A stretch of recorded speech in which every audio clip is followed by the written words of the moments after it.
तरुण भारत नागपूर दिनांक 25 जुलै 2022. दिल्ली दिनांक लडाखनंतर आता डोकलाम. लेखक रवींद्र दाणी. लडाखमध्ये चीनने वर्ष 2020च्या जून महिन्यात केलेल्या घुसखोरीचा मुद्दा चिघळत असताना डोकलाममध्ये चीनने आणखी एक गाव वसवल्याची उपग्रह छायाचित्र समोर आली आहेत. भूतानच्या सीमेत चीनने हे नवं गाव वसवलं असून या गावात केवळ घरच बांधली गेलेली नाहीत, तर प्रत्येक घराच्या अंगणात एक कार उभी असल्याचंही या छायाचित्रांमध्ये दिसून येतंय. 72 दिवसांचा तिढा. 5 वर्षांपूर्वी डोकलाममध्ये भारत चीन सैन्य 72 दिवस समोरासमोर उभं ठाकलं होतं.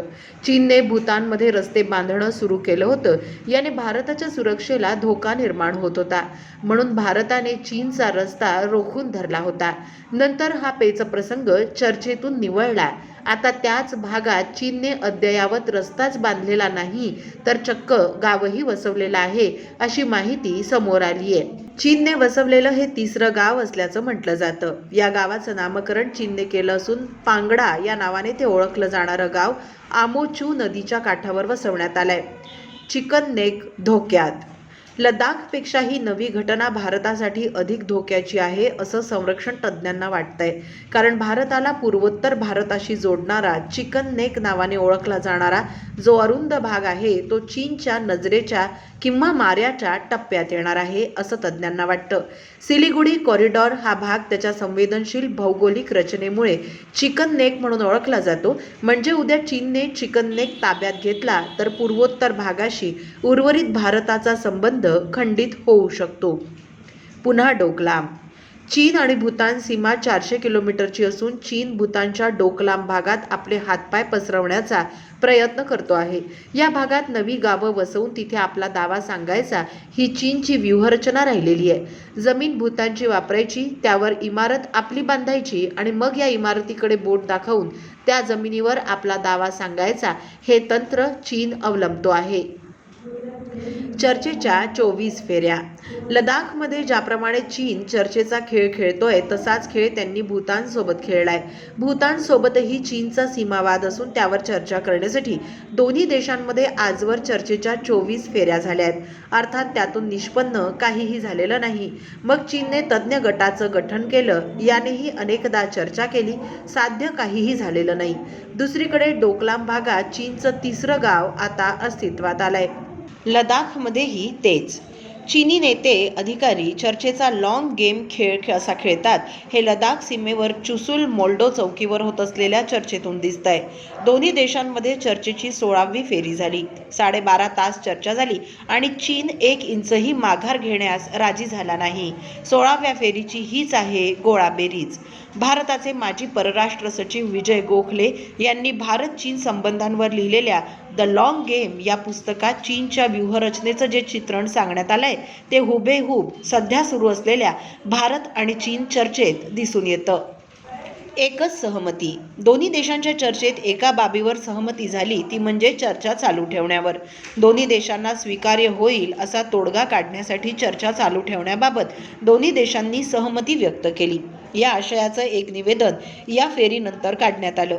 म्हणजे हॉट स्प्रिंगमधील काही भागांबाबत चीनने चर्चा तरी केली, मात्र डेमचोक आणि दिपसॉंगमधील घुसखोरीबाबत चीन चर्चा करावयासही तयार नाही. सध्या या दोन देशांमध्ये जो गतिरोध निर्माण झालाय त्यात डेमचोक आणि दिपसॉंग यांचा समावेश नाही. त्यामुळे या चर्चेत त्यावर चर्चा करण्याचं कारण नाही, अशी भूमिका चीनने यासंबंधी घेतली असल्याचं कळतं. परिस्थिती बदलली. चीनने ज्या भागातून माघार घ्यावी यासाठी ही चर्चा सुरू आहे, त्याच भागात चीनने मोठे पायाभूत प्रकल्प उभारणं सुरू केलंय. त्यांनी आपल्या सीमेवर जवळपास 50,000 सैन्य आणून ठेवलंय आणि या सैन्यासाठी जी व्यवस्था केली जाते ती पाहता या भागातून माघार घेण्याचा विचारही चीनच्या डोक्यात नाही, हे सहज लक्षात येतं. म्हणजे एकीकडे चर्चेच्या फेऱ्या सुरू ठेवायच्या आणि दुसरीकडे पायाभूत प्रकल्प उभारून त्या भागाचा चेहरा मोहरा बदलून टाकावयाचा असा खेळ चीन खेळतोय. चीनने 2 वर्षांपूर्वी जो भाग बळकावलाय तिथे त्याने अवजड यंत्रसामुग्री आणून पायाभूत प्रकल्प उभारणं सुरू केलंय. आपल्या सैनिकांच्या निवासासाठी मोठमोठी निवासस्थानं बांधण्याचा कार्यक्रम त्यांनी हाती घेतलाय. चीनने भारताच्या भागात उभारलेला सर्वात वादग्रस्त प्रकल्प म्हणजे पेंगॉंग सरोवराच्या निमुळत्या भागावर उभारलेला पूल. या पुलावरून चीनला लडाखमध्ये सैन्य पाठवणं सोपं होणार आहे. चीनने उभारलेला हा पूल चीन हा भाग सोडणार नाही याचा एक पुरावाच आहे. ग्लोबल टाइम्सचं भाष्य. भारत आणि चीन चर्चेची 16वी फेरी आटोपली, त्यात काहीही साध्य झालं नाही. ग्लोबल टाइम्स हे चीनचं मुखपत्र मात्र भारत आणि चीनची चर्चा किती सार्थक ठरतेय याचे जणू ढोल वाजवित आहे. विशेष म्हणजे ही चीनची व्यूहरचना राहिलेली आहे. भारत आणि चीन चर्चेमुळे दोन्ही देशांच्या संबंधातील सर्वात वाईट काळ टळलाय असंही या वृत्तपत्राने म्हटलंय. म्हणजे दुष्प्रचारात पाकिस्तानलाही मागे टाकील अशी चीनची भूमिका राहिली आहे. 16व्या फेरीनंतर भारताला आता लडाखमधील स्थितीचा नव्याने विचार करावा लागणार आहे. चुशूल चौकीवर झालेल्या चर्चेत भारताचं प्रतिनिधित्व या भागातील सर्वोच्च लष्करी अधिकाऱ्यांनी केलं होतं.